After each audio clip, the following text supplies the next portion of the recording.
আসসালামু আলাইকুম। ভিলেজ সব ভিডিও থেকে আপনার সাথে আছে আমি রাশিদুল ইসলাম। তো এখন যে আমটা দেখতে পাচ্ছেন এটা কিন্তু গরুমতি আম, এবং আজকে হচ্ছে আগস্ট মাসের 30 তারিখ।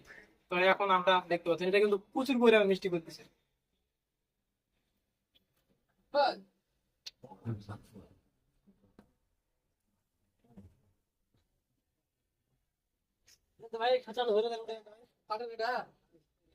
এই যেগুলো আম দেখতে পাচ্ছেন এটা হচ্ছে সবকটাই গাছ পাকা আম।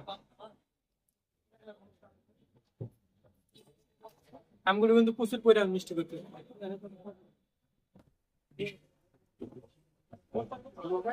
কত পরিমাণ ধোঁয়া!